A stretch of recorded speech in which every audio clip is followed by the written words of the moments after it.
మరణాత ప్రభునందు ప్రియులారా, నిర్గమకాండమును ధ్యానించుచు ఉన్న దినాలలో మోషే ఉపవాస ప్రార్థనలు 33వ దినములో మనం ప్రవేశించి దేవుని వాక్యాన్ని వివరించుకోవడానికి సిద్ధంగా ఉన్నాము. ఇట్టి ఏర్పాట్లు అనుగ్రహించిన దేవాది దేవునికి స్తుతులు వందనాలు చెల్లిస్తూ నిర్గమకాండము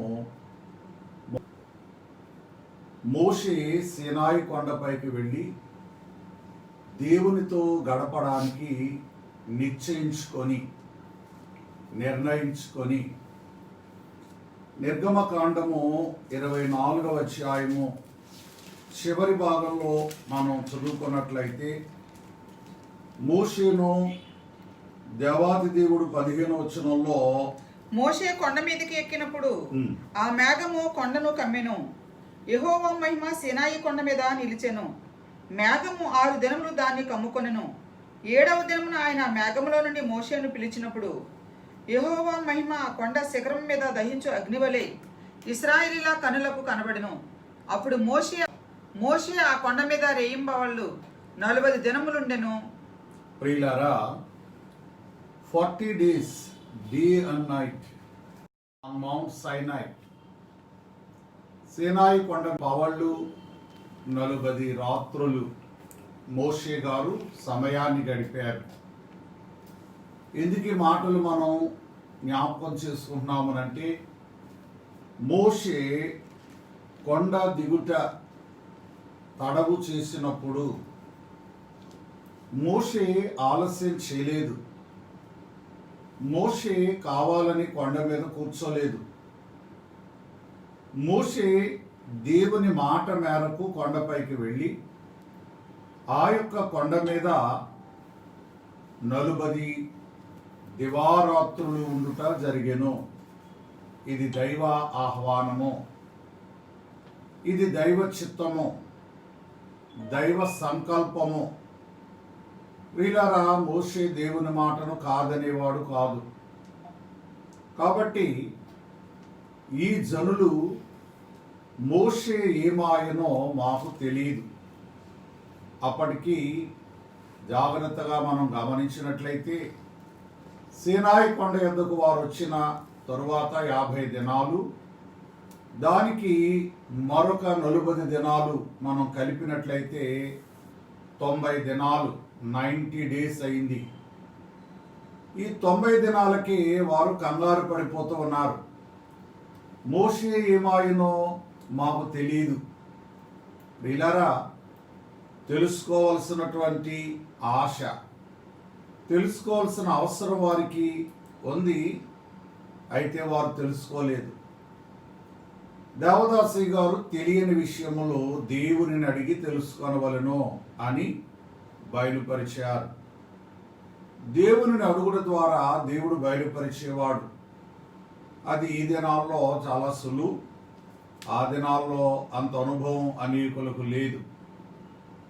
గనుక వారే ఒక నిర్ణయాన్ని తీసుకొని అహరోను యొద్దకు వెళ్ళి మా ముందర నడుచుటకు ఒక దేవతను దూడను మాకు చేయమో అని కోరడం జరిగింది. కారణం ఏంటంటే, మోషే కొండ ఎక్కేటప్పుడు 2 వ్యక్తులను మరి ఇశ్రాయేలుకు నాయకులుగా పెద్దలుగా ఇచ్చి వెళ్ళాడు. అందులో ఇదిగో అహరోనును హూరును మీతో కూడా ఉన్నారు. నిర్గమకాండము 24వ అధ్యాయమునందు అతడు పెద్దలను చూచి మేము మీ వద్దకు వచ్చే వరకు ఇక్కడనే ఉండి, మీ వద్దకు వచ్చే వరకు ఇక్కడ ఉండండి. ఇదిగో అహరోనును హూరును మీతో ఉన్నారు. అహరోను హూరు అను 2 వ్యక్తులు మీతో కూడా ఉన్నారు. ఎవరికైనా వ్యాజ్యం ఉన్న ఎడల వారి వద్దకు వెళ్ళవచ్చునని వారితో చెప్పాను. గొడవలుంటే, మీకు తగువులుంటే నిర్భయముగా వారి వద్దకు వెళ్ళి వాటిని మీరు తీర్చుకొనండి. ఎంత చక్కని విధానమో ఇశ్రాయేలులకు మోషే పెట్టాడు. కొన్ని స్థలాల్లో మనం చూస్తాం, నాయకులైన వారు ఏమంటారంటే నేనే వస్తాను, నేను వచ్చేదాకా ఆ గొడవలన్నీ అలానే ఉండాలి. మోషే అలా అనలేదు, నేను వచ్చేదాకా ఆగండి అనలేదు. ఎవరికైనానో ఏమైనానో సమస్యలుంటే ఫలానా వారిని నేను మీకు అపాయింట్ చేస్తూ ఉన్నాను, నియమిస్తూ ఉన్నాను, వారి వద్దకు మీరు వెళ్ళండి. వారు మాట వినలేదు ప్రియులారా. మా ముందర నడుచుటకు ఒక దేవత కావాలి. ఐగుప్తులో 430 సంవత్సరాలు ఇశ్రాయేలు జీవించారు. మరి వీరందరూ 400 ఏళ్ళు ఉన్నవారు కాదు, కానీ ఐగుప్తులో విగ్రహ ఆరాధన, విగ్రహ పూజ అధికంగా జరుగుతూ ఉంటుంది. ఆ కారణాన్ని బట్టి వీరికి విగ్రహాల మీదకు లాగింది మనస్సు, బొమ్మల మీదకు లాగింది మనస్సు. వీళ్ళరా అహరోను అంత తొందరగా అంగీకరించలేదు. మరి అహరోను అనగా ఎంతో ఉన్నతుడు అని మనం ధ్యానించాం. చాలా ఉన్నతుడు, ఉన్నతంగానే మొదట ఆలోచన చేశాడు. ఏమంటాడు అంటే 2వ వచనంలో ఉంది, ఇదిగో అందుకు అహరోను మీ భార్యలకు, మీ కుమారులకు, మీ కుమార్తెలకు take up the rings of gold that are in the ears of your wives, your sons and your daughters, and bring them to me. ప్రియులరా, నేను విగ్రహాన్ని చేయాలి లేక దూడను చేయించాలి అంటే మీ ఇళ్లల్లో ఉన్న బంగారం తెమ్మంటే మీరు తెస్తారు, వద్దు. ఇది కేవలము మీకు కలిగిన కోరిక లేక ఆశ, లేక శరీరులందరికీ కలిగినటువంటి కోరిక ఆశ ఇది. సో మీ భార్యల దగ్గరికి వెళ్ళండి, మీ పిల్లల దగ్గరికి వెళ్ళండి, వారి చెవులకు ఉన్న బంగారు ఆభరణాలు తీసి ఏమని చెప్పండి. ఎందుకు అహరోను ఈ యొక్క మాట మాట్లాడాడు అని మనం చూస్తే, మరి స్త్రీలైన వారికి, పిల్లలైన వారికి బంగారం అంటే మక్కువ, మోజు. కొందరు ఏదైనా వదులుతారు, కానీ వారి చెవులకు, వారి ఒంటి మీద ఉన్నటువంటి బంగారాన్ని విడిచిపెట్టరు. ఒకవేళ వారు ఇస్తారో ఇవ్వరో, బహుశా వాళ్ళు మిమ్మల్ని తిడతారేమో, ఎందుకయ్యా ఈ దూడలు ఎందుకు, మనకి విగ్రహాలు ఎందుకు, దేవుడు నడిపిస్తున్నాడు కదా, కంగారేంటి అని సర్వ సమాజము అహరోనుకు సపోర్ట్గా నిలుస్తారేమోనని ఆయన తలంచాడు. కానీ ప్రియులరా, వారు నయాన్నో భయాన్నో మరి వాటిని తీసుకురావడం జరిగింది. కాబట్టి ప్రజలందరి యొక్క ఆభరణాలు, ఇశ్రాయేలులకు దేవుడు ఐగుప్తులో బంగారం ఇచ్చాడు, వెండి ఇచ్చాడు, వస్త్రాలు ఇచ్చాడు, ఐశ్వర్యము, సంపద ఇచ్చాడు.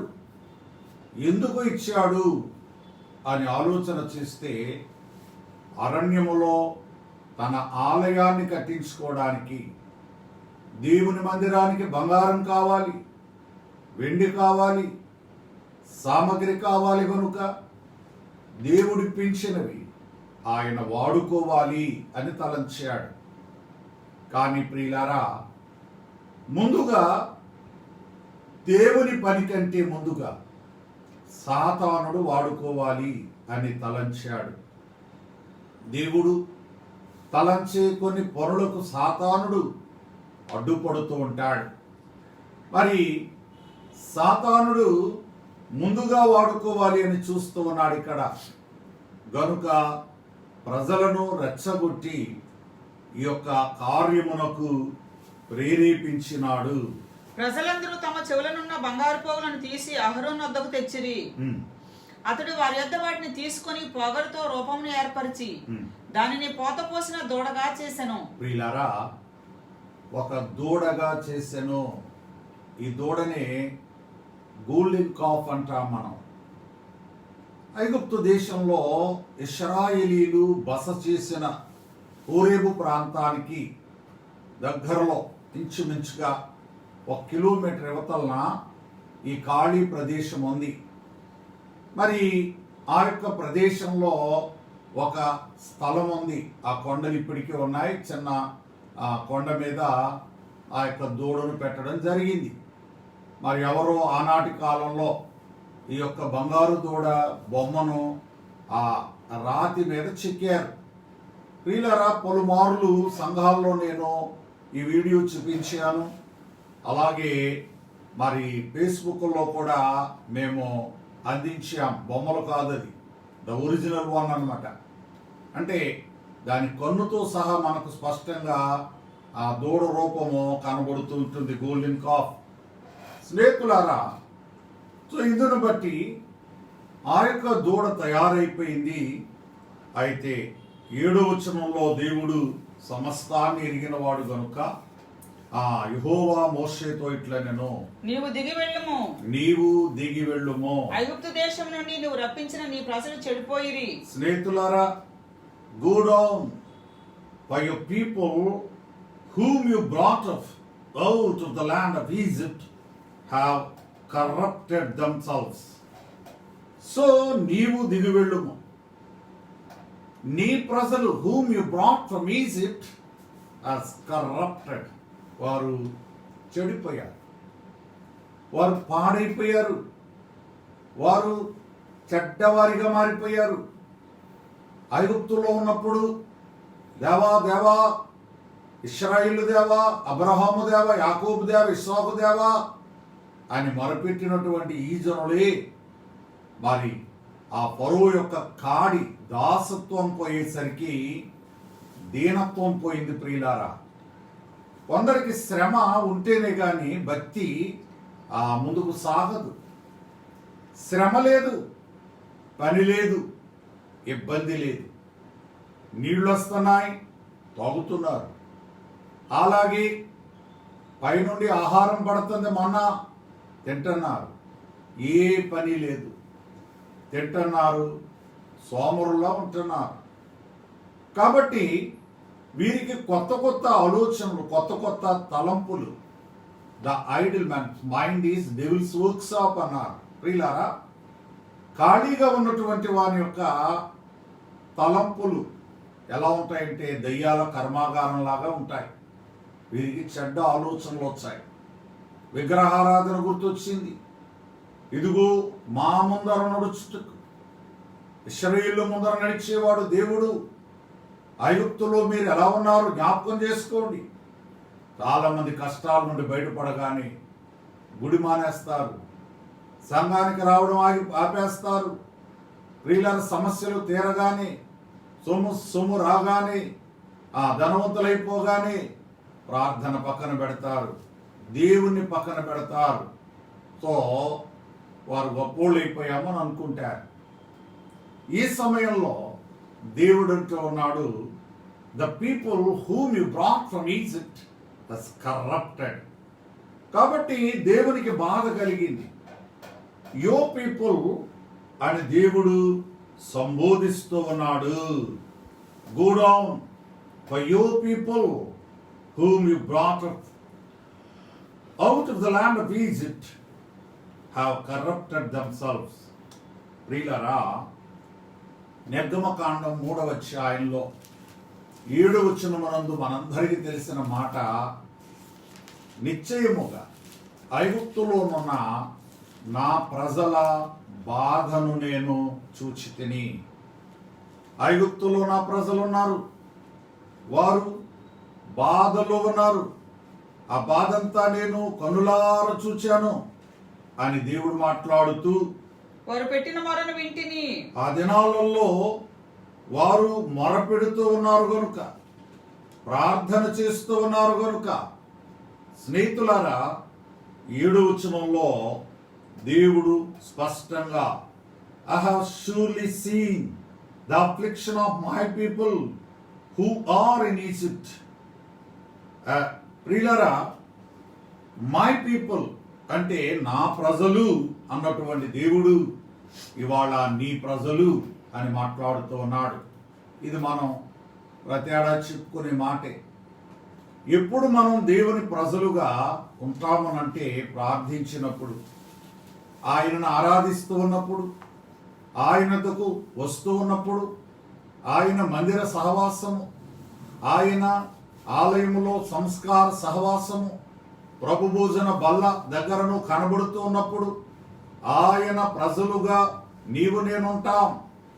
అంతే. దైవ కార్యాలు విడిచిపెట్టి మరి వ్యర్థమైన కార్యాల్లో నువ్వు సమయాన్ని తిరుగుతూ ఉంటే ఆయన ప్రజగా నువ్వు ఉండవు.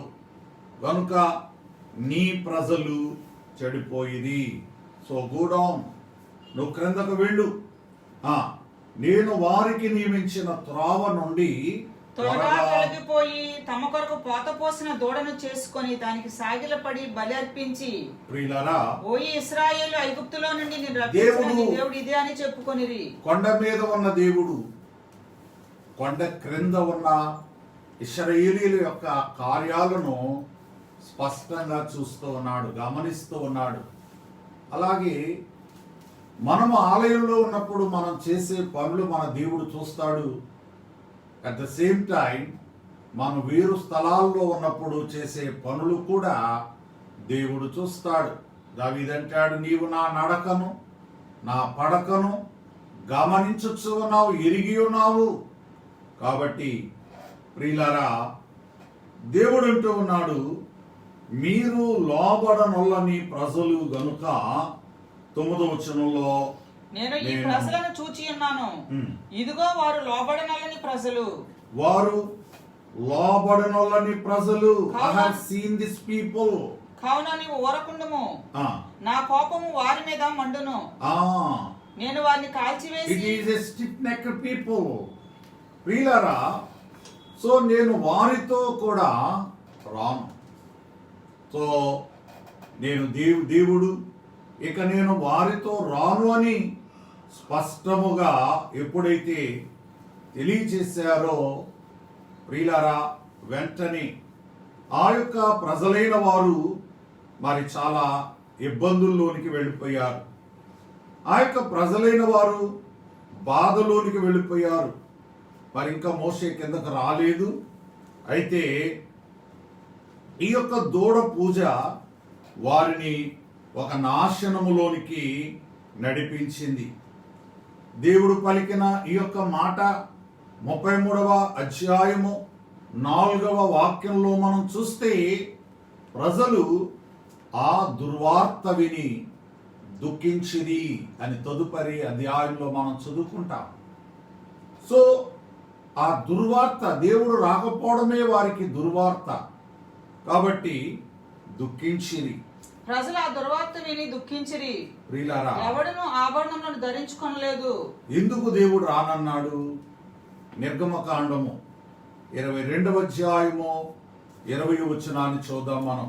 నిర్గమకాండము 22:20 వచనం. యెహోవాకు మాత్రమే కాక వేరొక దేవునికి బలి అర్పించేవాడు శాపగ్రస్తుడు. సో ఈ వాక్యాన్ని బట్టి ఇశ్రాయేలీయులు శాపములోనికి వెళ్ళారు. శాపగ్రస్తుడు. వారు దీవెన పొందవలసిన వారు, ధన్యులుగా మారవలసిన వారు, కానీ శాపాన్ని తెచ్చుకున్నారట. ఎందుకని? చాలా శాపాలు ఉన్నాయి బైబిల్లో. అంటే బైబిల్ శపించడం లేదు, కానీ ఏం చేస్తే శాపం నీ మీదకి వస్తుంది? ఇర్మియా గ్రంథంలో ఉంది, యెహోవా కార్యములు అశ్రద్ధగా చేయువాడు శాపగ్రస్తుడు. ఎలాగోలాగా చేశాడు కదండి? కాదు, శ్రద్ధగా చేయాలి, పద్ధతిగా చేయాలి, దేవుడు అనుకున్న విధంగా చేయాలి. నువ్వు అనుకున్న విధంగా చేసి దేవుని మెప్పు పొందలేవు. అదే నీకు శాపము. కాబట్టి ప్రియులారా, మరి దేవుడు నేను మీతో కూడా రాను అని చెప్పగా మోషే మరి మీరు లోబడనొల్లని ప్రజలు కనుక నేను మీతో కూడా రాను, త్రోవలో మిమ్మల్ని సంహరించుదనేమో అని మోషేతో చెప్పాను. ప్రజలు ఆ దుర్వార్త విని దుఃఖించిరి. సో 15వ వచనంలో మనం చూస్తే మోషే శాసనములు గల 2 పలకలను చేతబొట్టుకొని కొండ దిగి వచ్చెను. ప్రియులారా, దేవుడు 10 ఆజ్ఞల పలకలను మోషే చేతికిచ్చారు. ఆ యొక్క పలకలతో మరి మోషే క్రిందకు రావడం జరుగుతూ ఉంది. ఈ యొక్క పలకలు 16 వచనం, ఆ పలకలు దేవుడు చేసినవి. the tablets were the work of God, ఆ పలకల మీద చెక్కబడిన వ్రాత దేవుని చేవ్రాత. and the writing was the writing of God. ప్రియులారా, ఆ పలకలు దేవుడు చేసిన పలకలు, work of God and writing of the God.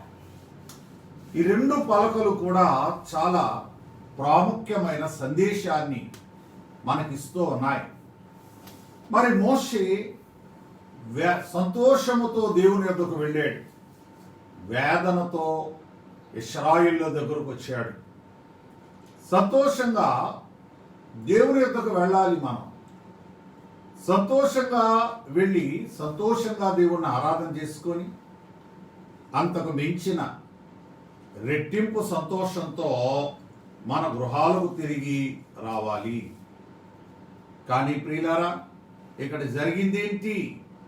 జాగ్రత్తగా మనం గమనించినప్పుడు మోషే మరి సంతోషంగా అయితే రావడం లేదు, కానీ విచారముగా ఆ కొండ దిగి వచ్చుచు ఉన్నాడు. మోషేలు పాళెమునకు సమీపింపగా ఆ దూడను వారు నాట్యమాటను చూచెను. అందుకు మోషే కోపము మండెను.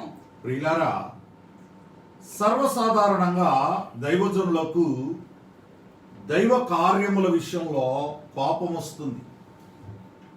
పద్ధతిని పాడు చేస్తే కోపం తెచ్చుకున్నాడు మోషే. కోపము మామూలుగా రగులుకోలేదు.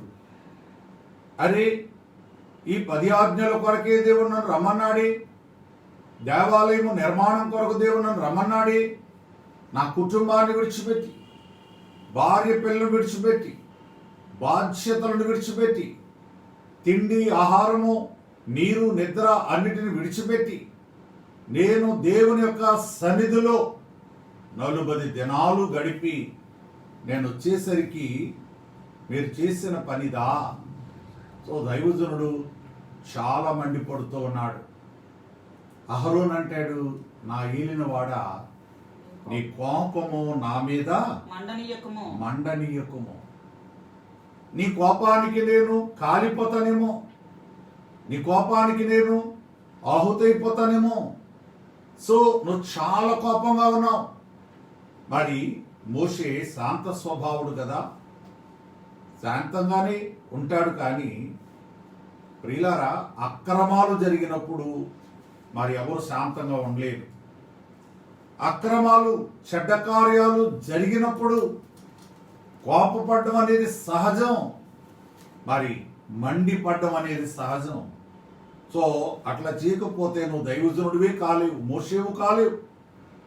గనుక ఈ కొండ క్రిందకు వచ్చేసరికి 25 వచనంలో ప్రజలు వెచ్చలవిడిగా తిరుగుట మోషే చూచెను.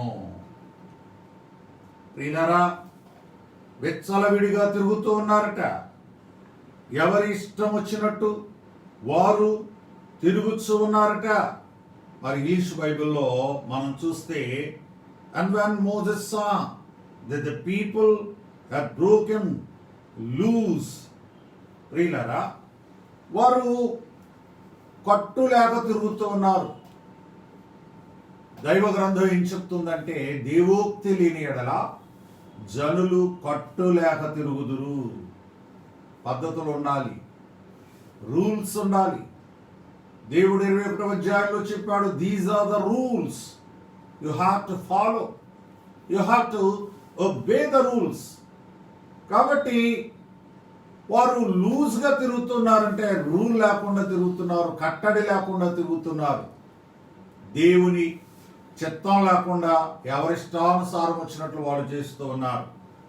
కాబట్టి ఈ సందర్భంలో మనం జ్ఞాపకం చేసుకున్నట్లయితే, మరి అహరోను ఈ విషయములో బాధపడుతూ ఉన్నాడు.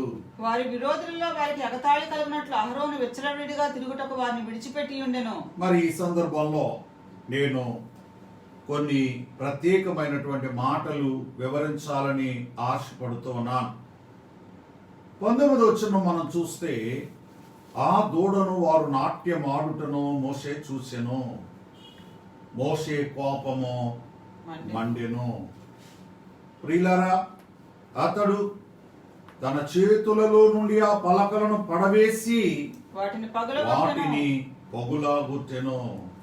చూడండి ఎంత కఠినమైన పని చేశాడు. దేవుడు చేసిన పలకలు, work of God and writing of the God. ప్రియులారా, దేవుని వ్రాతను పగలగొట్టాడు, దేవుడు చేసింది పగలగొట్టాడు. మరి సాతానుడట ఆనందించాట. ఒక సంగతి నేను చెప్తాను స్నేహితులారా, దేవుని చేతి పని, దేవుని చేతి పని అంటే సాతానుకు ఇష్టము ఉండదు.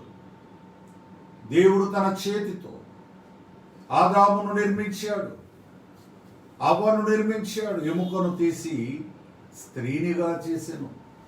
సో ఆదామవ్వలు దేవుని చేతి పనులై ఉన్నారు. కాబట్టి ఈ ఆదాము హవ్వలను పగలగొట్టాలి, పాడు చేయాలని సాతానుడు తలంచి మరి వారిని ఏదేను వనములోనే పాపములో పడవేసి పాడు చేసినటువంటి చరిత్ర మనందరము ఎరుగుదుము. ప్రియులారా, దేవుడు నోటితో పలికి చేసిన సృష్టి జోలికి సాతాను వెళ్ళలేదు, కానీ దేవుడు చేతితో చేసిన ఆ యొక్క ఆ దేవుడైన యెహోవా నేల మంటితో ఆదామును నిర్మించి వాని నాసికారంధ్రములలో జీవవాయువును ఓదగా నరుడు జీవాత్మాయను. ప్రియులారా, సో ఈ ముక్కు అనేది దేవుడు వాడుకున్నాడు, ఈ ముక్కును దేవుడు ఉపయోగించుకున్నాడు. కాబట్టి ఆ చేతి పనిని సాతానుడు ధ్వంసము చేశాడు, నాశనం చేశాడు. ఇక రెండవదిగా ఆ పలకలు మరి దేవుడు చేసిన పలకలు, వర్క్ ఆఫ్ గాడ్. దాని మీద ఉన్నటువంటి వ్రాత, దేవుని చే వ్రాత, రైటింగ్ ఆఫ్ ద గాడ్. పలకల మీద చెక్కబడిన వ్రాత, ఇది కూడా దేవుని చేతి పని. సాతానుడు అనుకున్నట్ట ఈ చేతి పనిని కూడా పాడు చేద్దాం అనుకున్నట్ట. అందుకే కరెక్ట్గా ఈ 40 దినాలు వచ్చేసరికి మరి ఆ కొండ క్రింద ఉన్నటువంటి ప్రజలలో ఆ పాపాన్ని ప్రేరేపించి ఆ పాపాన్ని పురికొల్పి అతడు సాతానుడు వారిని ఈ దూడ పూజలోనికి నడిపించాడు. గనుక విశ్వాసులారా, వెంటనే దేవుని చేతి పని అయినటువంటి పలకలను మోషే పగులగొట్టాడు. సో ఇప్పుడు ఆ పలకలు పగిలిపోయినాయి, మరలా కొత్త పలకలు కావాలి. ఎందుకనంటే నేను నీకిచ్చు శాసనములు గల పలకలను ఆ మందసములో ఉంచుము అన్నాడు. ఇప్పుడు మందసంలో ఏం పెట్టాలి మోషే? పగిలిపోయిన మొక్కలు పెట్టాలా, లేక కొత్త పలకలు పెట్టాలా? సో స్నేహితులారా, వాస్తవానికి నేను అనుకుంటాను మరి దేవుడు చెప్పాల్సిన విషయాలు ఇంకా చాలా ఉన్నాయి, కానీ కొండ కింద పాపం జరిగిపోతుంది గనుక నీవు దిగి వెళ్ళుము, గో డౌన్ అంటూ ఉన్నాడు దేవుడు. లేకపోతే మరికొన్ని దినాలు మరి దేవుడు మోషేను అక్కడ ఉంచేవాడేమో. కనుక ఆ విషయాలు రేపు మనం ధ్యానిద్దాం. కాబట్టి ఆ పలకలు పగిలిపోయినవి. అలాగే ప్రియులారా, దేవుడు 1938వ సంవత్సరము జనవరి 31వ తేదీన ఆయన రాజమండ్రి పట్టణంలో శానిటోరియం అనబడిన స్థలంలో దేవదాసయ్య గారికి బైబిల్ మిషను అనేటువంటి వ్రాతను వ్రాసి ఆయన చూపించారు. సో ఈ యొక్క బైబిల్ మిషను దేవుని చే వ్రాత, దేవుడు చేత్తో వ్రాశారు. ఎవరు రాశారు అది? కాబట్టి దేవుడే తన హస్తముతో వ్రాశాడు. ప్రియులారా, పరిశుద్ధాత్మని హస్తమి గాలిలో వ్రాసిన బైబిలు మిషనును పేరును అని పాట పాడుతూ ఉంటాం. రాయబడిన గాలిలో ఆ వ్రాసిన ఆత్మకు స్తోత్రములు. కనుక దేవుని చేతి వ్రాత అయినటువంటి బైబిల్ మిషన్ను కూడా మొక్కలు చేయాలి, పాడు చేయాలని సాతానుడు దేవదాసి గారు ఉన్న కాలంలోనే దాన్ని విభజనలోనికి తీసుకుని వెళ్ళాడు. అప్పటి నుండి బైబిల్ మిషన్కు ఎన్నో సమస్యలు, ప్రియులారా, కొన్ని సమస్యలు సాతాను ద్వారా కలుగుతూనే ఉన్నాయి. అందుకు మనుష్యులు తావిస్తూ చోటిస్తూ ఉన్నారు. So no doubt. కాబట్టి దేవుని చేతి వ్రాత అయినటువంటి పలకలు పగిలిపోయినవి గనుక మోషే వారిని హెచ్చరిస్తూ ఉన్నాడు, గద్దిస్తూ ఉన్నాడు. ఇక్కడనే లేవీయుల యొక్క నిర్ణయము కూడా జరిగింది. 27 వచనంలో అంటాడు, అందుకు మోషే పాళెం యొక్క ద్వారమున నిలిచి యెహోవా పక్షమున ఉన్నవారందరూ నా యొద్దకు రండి అనగా లేవీయులందరూ అతని యొద్దకు కూడి వచ్చిరి. సో లేవీయులు వచ్చారు. అందుకే దేవుడు లేవీయులను ఆయన తన పరిచర్య కొరకు ఏర్పాటు చేసుకున్నాడు. లేవీయులు కత్తులు పట్టుకున్నారు. యాజకులు కత్తులు పట్టుకుంటారా? యాజకులు ఖడ్గాలు ధరిస్తారా? సో కత్తులు పట్టుకొని, మీలో ప్రతివాడును తన కత్తిని తన నడుమును కట్టుకొని, ఇంకా విగ్రహాల వైపు ఉన్నవాడు ఎవడో వాడిని చంపేయండి అన్నాడు మోషే. 3000 మంది కూలిరి. వీళ్ళారా, ఇదొక అద్భుతం. సో విగ్రహాలు ఎంకరేజ్ చేసేవారు, విగ్రహాలను పూజించేవారు నా దేవుడు కూల్చాడు. అది నాన్న మన విగ్రహారాధన చేయకూడదు, విగ్రహాలు పెట్టుకోకూడదు, బొమ్మలను పూజించకూడదు, బొమ్మలకు నమస్కారం పెట్టకూడదు. సో అది ఏ బొమ్మ అయినా సరే, యేసుప్రభు బొమ్మ అయినా కానివ్వండి, దేవదాసయ్య గారు బొమ్మ అయినా కానివ్వండి, మీ సొంత పాదిరి గారు బొమ్మ అయినా కానివ్వండి, వాటిని పూజించకూడదు. యెహోవాకు తప్ప వేరొకనికి బలి అర్పించువాడు శాపగ్రస్తుడు. న్యాయాధిపతులు 2:12 ఇతర దేవతలను అనుసరించి మరి దేవునికి పాపము రేపకుడి. గనుక సో దేవుడు విగ్రహారాధన విషయంలో చాలా స్ట్రిక్ట్గా ఉన్నాడు. వీళ్ళారా, మనలో ఇంకా ఎవరైనా విగ్రహాలను కలిగి ఉన్నారేమో. ఏ విధమైన విగ్రహం, ఏ విధమైన దేవుని కంటే ఎక్కువగా దేన్ని ప్రేమిస్తూ ఉన్నావో, దేన్ని ఇష్టపడుతూ ఉన్నావో వాటిని విగ్రహాలుగా భావించి నీ యొక్క జీవితంలో నుండి, నీ సంఘంలో నుండి, నీ కుటుంబంలో నుండి తొలగించి తీసివేసి మరి వాటిని దూరం చేసుకోండి. ప్రియులారా, ఒకానొక దినము ఒక పాస్టర్ గారు ఒక సభకు వెళ్ళాలట. అయితే ఆ దినాన్న వారి రెండో అబ్బాయికి అనారోగ్యం వచ్చి మరి తీవ్ర అనారోగ్యంతో బాధపడుతూ ఉన్నాడు. ఆ సమయంలో పాస్టర్ గారు సరే ఇంక నేను ఆ మీటింగ్కి వెళ్ళను అని ఆగిపోవడానికి సిద్ధపడినప్పుడు దేవుడు వారితో మాట్లాడారంట. నువ్వు నా పని మీద వెళితే మీ అబ్బాయి పని నేను చూసుకుంటాను, నేను బ్రతికిస్తాను. నువ్వు నా పని మానివేస్తే మీ అబ్బాయి సంగతి నువ్వే చూసుకో, నా సంబంధం లేదని చెప్పారట. వెంటనే పాస్టర్ గారు బయలుదేరి మరి ఆ యొక్క సభకు వెళ్ళడం జరిగింది. కాబట్టి దేవుని పనికి ప్రాధాన్యత ఇవ్వాలి. సో దేవుని అధికంగా ప్రేమించాలి, అందరికంటే ఎక్కువగా ప్రేమించాలి. కనుక అలాంటి ప్రేమను కలిగి విగ్రహారాధన లేక ఇష్టపడే వాటిని దూరం చేసుకొని దేవునికి చేరువగా జీవిస్తూ పెండ్లి కుమార్తెగా సిద్ధపడి మేఘమెక్కగల ధన్యత ప్రభు మనందరకు దయచేయునుగాక. ఆమేన్. దయగల తండ్రి, ఈ వాక్యము విన్న ప్రతి బిడ్డను దీవించు నాయన. వివరించిన మమ్మును, గృహాన్ని, అలాగే ఈ గృహములోనికి ఈ వాక్యం వెళ్ళిందో ఆ గృహములను దీవించు, కుటుంబాలను దీవించు తండ్రి. రేపటి దినము ఆదివారపు ఆరాధనలు కనుక ఏ రీతిగా ఆరాధించుకుంటున్నారు, ఎవరెవరు ఎక్కడెక్కడ ఆరాధించుకున్నారు, ఆరాధనలో తోడి సహాయం చేయండి ఆయన. ఇదిగో మిగిలిన దినాలన్నీ కూడా నీ నీడలో, నీ కృపలో భద్రపరిచి నడిపించి నేర్పించి మహిమ పొందుమని యేసు నామములో ప్రార్థిస్తున్నాం పరమ తండ్రి. ఆమేన్. దేవుని దీవెన కాపుదల మీకు తోడైండును గాక. ఆమేన్. అందరికీ మరణాత. God bless you. Thank you all.